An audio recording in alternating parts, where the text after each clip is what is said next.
ಮುಂದಿನ ಕ್ಷೇತ್ರ ಬೆಂಗಳೂರು ಗ್ರಾಮೀಣ. ಡಿ ಕೆ ಸುರೇಶ್ ಅವರು ಸಂಸದರು, ಬಿಜೆಪಿಯಿಂದ doctor Ashwath Narayan, CP Yogeshwar. Doctor Ashwath Narayana ಮಲ್ಲೇಶ್ವರದ ಮೇಲೆ ಯಾರಪ್ಪ ಗಂಡಸು ಖ್ಯಾತಿ ಅಶ್ವಥ್ ನಾರಾಯಣ್.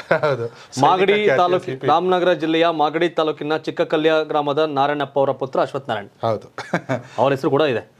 ಸಿಪಿ ಯೋಗೇಶ್ವರ್ ಅವರ ಹೆಸರು, ಎಚ್ ಡಿ ಕುಮಾರಸ್ವಾಮಿ ಅವರು, ಮಂಜುನಾಥ್. ಇವ್ರೇನು ಅಂದ್ರೆ ಸಿಪಿ ಯೋಗೇಶ್ವರ್ ಇವರಲ್ಲ, ಒಕ್ಕಲಿಗ ಕೋಟಾದಲ್ಲಿ DCM ಆಗಿ ಮಂತ್ರಿಯಾಗಿ ರಾಜಕಾರಣ ಮಾಡಕ್ ಅಶ್ವಥ್ ನಾರಾಯಣ್ ಬೇಕು.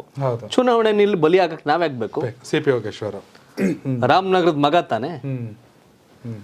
ಯಾರಪ್ಪ ಗಂಡಸು ಅಂತ ತೋಳೇರ್ಸ್ಕೊಂಡು ಹೋಗಿದ್ದು ಅದೇ ಅಶ್ವಥ್ ನಾರಾಯಣ್ ತಾನೆ. ಬಂದು ನಿಂತ್ಕೊಳ್ಳಿ, ನಮ್ನ ಯಾಕೆ ಬಲಿ ಆಗ್ತೀರಿ ಅನ್ನೋದು ಯೋಗೇಶ್ವರ್ ಕಡೆಯವ್ರ ಲೆಕ್ಕಾಚಾರ. ಅಶ್ವಥ್ ನಾರಾಯಣ ಹೆಸರು ಅದಕ್ಕೆ. ಅಶ್ವಥ್ ನಾರಾಯಣ ಇಲ್ಲಿ ಬರ್ಲಿ, ಅವರೇ ಬರ್ಲಿ, ತೋರ್ಲಿ ಇಲ್ಲಿ, ಅಲ್ಲೆಲ್ಲ ಸೇಫೆಸ್ಟ್ ಜಾಗದಲ್ಲಿ ನಿಂತು ಗೆದ್ದು ಬಿಡೋದಲ್ಲ, ಬರ್ಲಿ ಇಲ್ಲಿಗೆ ಅಂತ ಕೆಲವ್ರು ಕೇಳ್ತಾರೆ. ಕುಮಾರಸ್ವಾಮಿ ಅವ್ರದ್ದು ಮಂಡ್ಯ, ನಿಖಿಲ್ ಮತ್ತೆ ಇವರಿಬ್ರು ಇರಲ್ಲ. ನಾನು ಹೇಳ ಭಗವಂತ ನಿರ್ಧಾರ ಬದಲಾಯಿಸಿ ಸುಮಲತಾ ಅವರ ಬಿಜೆಪಿ ಮಂಡ್ಯ ನಿಂತ್ಕೊಳ್ಳಿ ಕೊಟ್ಟರೆ ಕುಮಾರಸ್ವಾಮಿ ಇಲ್ಲಿಗೆ ಬರ್ಬೋದು. ಬಟ್ ಕನ್ಫ್ಯೂಷನ್ಸ್ ಅದು. ಅಶ್ವಥ್ ನಾರಾಯಣ ಪ್ಲೇಸ್ ಮಾಡ್ತಾರೆ, ಅವರೇ ತಾನೆ ಸ್ಟ್ರಾಂಗ್. DCM ಆಗಿದೆ ಅವರೇ ತಾನೆ. ಅಶೋಕ್ ಕನಕ್ಪುರದಲ್ಲಿ ಸೋಲು ಇಲ್ವೇ, ಅಶ್ವಥ್ ನಾರಾಯಣ ಒಂದಿಲ್ಲಿ ಸೋಲು ಅಂತ ಅಂದ್ಬಿಟ್ಟು ಕೆಲವರು ಹೇಳ್ತಾರೆ, ಬರ್ಲಿ ಅಲ್ಲಿಗೆ ಅಂತ. ಗೊತ್ತಿಲ್ಲ ಅದು. ಅಶ್ವಥ್ ನಾರಾಯಣ್, ಸಿಪಿ ಯೋಗೇಶ್ವರ್ ಅಥವಾ ಮಾಗಡಿ JDS XMLA ಮಂಜುನಾಥ್ ಅವರು ಬಿಜೆಪಿ ಸಿಂಬಲ್ ಮೇಲೆ ನಿಲ್ಬೇಕಾಗತ್ತೆ. JDS ಸಿಂಬಲ್ ಬೆಂಗಳೂರು ಗ್ರಾಮಾಂತರ ವರ್ಕೌಟ್ ಆಗಲ್ಲ ಅನ್ನೋ ಕಾರಣಕ್ಕೆ ಹಿಂಗಿದೆ.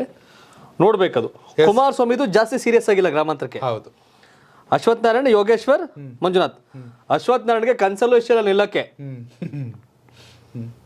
ಯಾಕಂದ್ರೆ ಎಲ್ಲ ಹಾಕೊಂಡು ಅಮುಕ್ತಾರೆ ಅಂತ ಗೊತ್ತಿಲ್ಲ. ಎಲ್ಲ ಹಾಕೊಂಡು ಅಶ್ವಥ್ ನಾರಾಯಣ್ ತೀರ್ಸರೆ ಅಂತ ಗೊತ್ತು. ಹಾಗಾಗಿ ಅಶ್ವಥ್ ನಾರಾಯಣ್ಗೂ ಇಷ್ಟ ಇಲ್ಲ.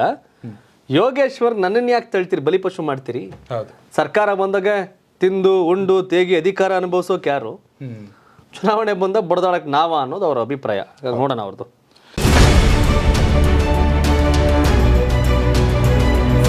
ಬಹಳಷ್ಟು ಜನ ತಾನು ಉದ್ಧಾರ ಆಗ್ಬೇಕು, ತಾನು ಬೆಳೆದ್ರೆ ಸಾಕು ಅಂತ ಅವ್ರ ಪಾಡ್ಗೆ ಅವ್ರು ಹೋಗ್ತಿರ್ತಾರೆ. ಆದ್ರೆ ಇವರು ಬೆಳಗ್ಗೆ ಎದ್ರೆ ಬೇರೆಯವರಿಗೆ ಒಳ್ಳೇದಾಗ್ಬೇಕು, ಒಳ್ಳೇದಾಗ್ಲಿ, ಅವ್ರ ಜೀವನದಲ್ಲೂ ಕೂಡ ಒಳ್ಳೆ ದಿನಗಳು ಬರ್ಲಿ ಅನ್ನೋ ಕಾರಣಕ್ಕೆ ಮಿರಾಕಲ್ ಮಾರ್ನಿಂಗ್ ಶುರು ಮಾಡಿದ್ದಾರೆ.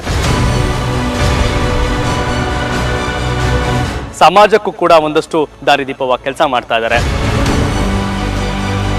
ಮಿರಾಕಲ್ ಮಾರ್ನಿಂಗ್ ಮೂಲಕ ಮಿರಾಕಲ್ ಮಹೇಶ್ ಆಗಿ ಬದಲಾದ್ರು. ಸಾವಿರಾರು ಜನರ ಬಾಳಲ್ಲಿ ಮಿರಾಕಲ್ ಸಂಭವಿಸ್ತು, ಆ ಅದ್ಭುತ ಸಂಭವಿಸ್ತು. ಒಬ್ಬ ವ್ಯಕ್ತಿ ಜೀವನದಲ್ಲಿ ಯಶಸ್ಸು ಪಡಿಬೇಕಂತಾದ್ರೆ ಒಂದು ಮೈಂಡ್ ಸೆಟ್ ಇರಬೇಕು. ಒಳ್ಳೆ ಆಲೋಚನೆಗಳನ್ನು ರೂಪಿಸಿದ್ರೆ, ಒಳ್ಳೆ ಅಭ್ಯಾಸಗಳನ್ನು ರೂಪಿಸಿದ್ರೆ ಖಂಡಿತವಾಗಿ ಒಬ್ಬ ವ್ಯಕ್ತಿ ಶ್ರೀಮಂತನಾಗ್ತಾನೆ.